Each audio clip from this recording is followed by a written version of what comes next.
When it comes to the impending, ever-growing list of diktats and edicts and threats Washington politicians and bureaucrats throw at us, perhaps you, like many here at MRC-TV, feel a bit like Cassandra.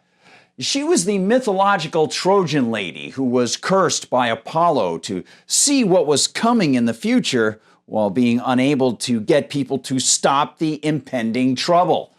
The myth was actually woven into a 20th century film, the neat 1970s movie, The Cassandra Crossing, and it might apply to you and me here in the 21st century as well, because as you read MRC-TV coverage of the Biden administration banning the incandescent light bulb, threatening natural gas oven makers and consumers, threatening ceiling fan makers, pushing unmarketable electric vehicles and annoying heat pumps, well, you too might have spread the word, hoping that someday, somehow, more coercive so-called regulatory edicts could be stopped.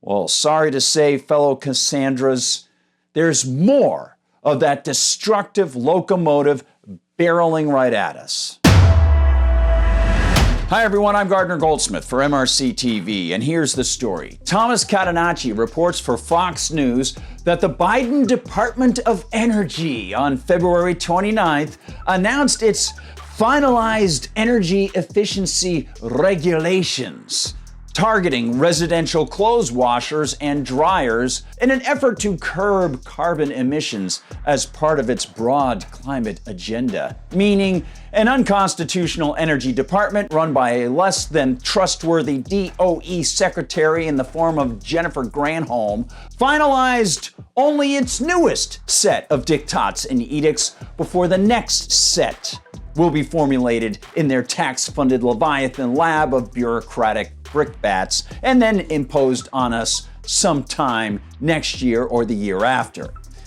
Geez, ain't freedom wonderful? The so-called regulations will hit home clothes washers and dryers, forcing off the market some that currently are being sold. And of course, Granholm and the Bidenistas are promoting this as them helping us. Well, perhaps you're getting tired of the pain you repeatedly feel at the market when you see how they help you.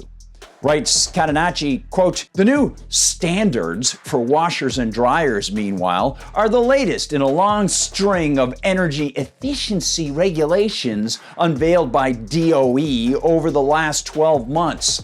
Climate activists have argued such regulations are necessary to combat global warming, noting that the commercial and residential sector accounts for the largest share of total end-use carbon emissions of any sector in the U.S. It's kind of like a mafioso bullying a store owner, telling him that he only can sell certain mob-favored items, then claiming the threat is somehow necessary to prevent some terrible fate that, of course, the mobster just made up.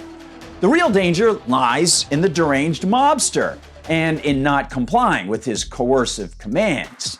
Of course, this means right now that a bunch of products you used to see offered for sale either won't be sold or they'll appear to be the same but will be different inside and likely will cost more.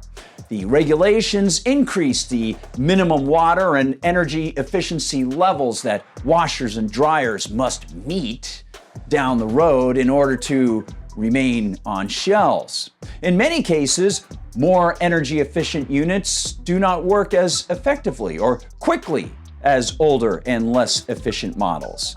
O.H. Skinner, the executive director of the Alliance for Consumers, told the Daily Caller News Foundation just that sort of thing. And if that's not enough to get your blood boiling, and by the way, be careful about that because you don't want to use the wrong kind of stove to boil your blood, well, the subhead of the Granholm DOE announcement might just do the trick. finalized residential clothes washer and clothes dryer standards with strong industry and stakeholder support, bolstering Biden-Harris administration efforts to strengthen outdated efficiency standards to save Americans approximately $1 trillion over 30 years. Ah yes, stakeholder. That's another term for we the government decided who is a stakeholder and engaged in fascism to work with the stakeholders at your expense.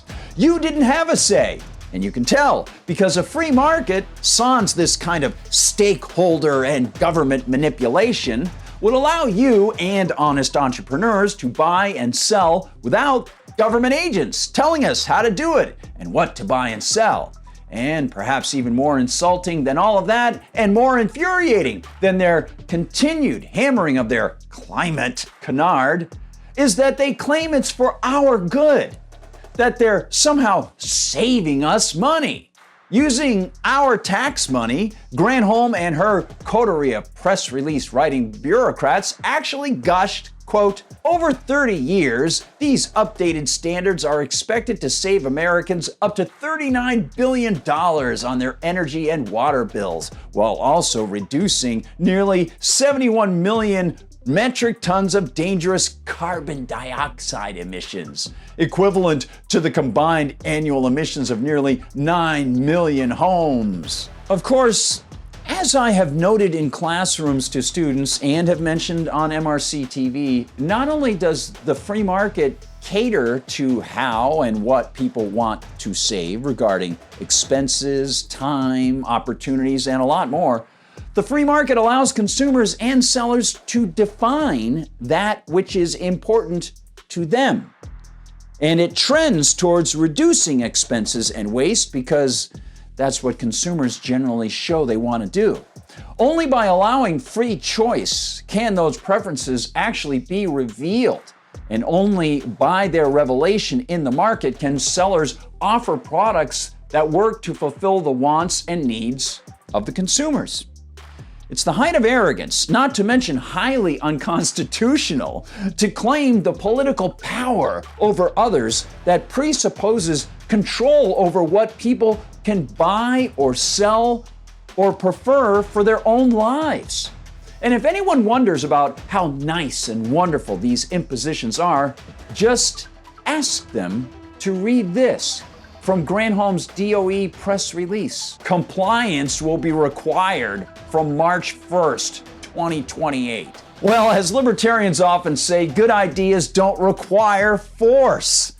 You know, in a fantasy world, there's always room to imagine more efficient tools. But in the real world, human use of tools is based on opportunity costs and benefits.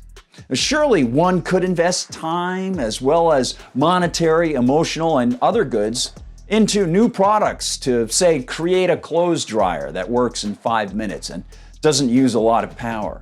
But if the cost of it in research, physical resources, money, and a lot of other things is outlandishly high, then that means that a lot of other products and opportunities are lost. We have to leave our neighbors free to decide their thresholds of cost and benefit. In fact, only they can decide what is outlandish and what is valuable. But of course, this type of behavior we're seeing right here is typical of government. After all, government itself doesn't allow us to withhold our cash for anything the government wants to do. It's a monopoly on the legal use of aggressive violence and threats. And those threats are targeting our freedom every day. Thanks for watching, everyone. Please like and subscribe. Follow us on Rumble where they don't censor us, and share the videos far and wide. We are still on YouTube where, yes, they do censor us. You can find us inside Facebook, on Instagram, on TikTok, and of course on Twitter/X. If you want to find me on Twitter/X, I'm at Guard Goldsmith. And please visit the Media Research Center, MRC-TV, and all of the associated Media Research Center sites. Great people doing excellent work. Really appreciate you donating to the Media Research Center. And when you're at MRC-TV, check out the MRC-TV store for some great items there. Helps us and of course, lets you show off your impeccable taste. You can also find me on Gab as @GardnerGoldsmith. Thanks so much, everyone. Please keep fighting for freedom. For MRC TV, I'm Gardner Goldsmith.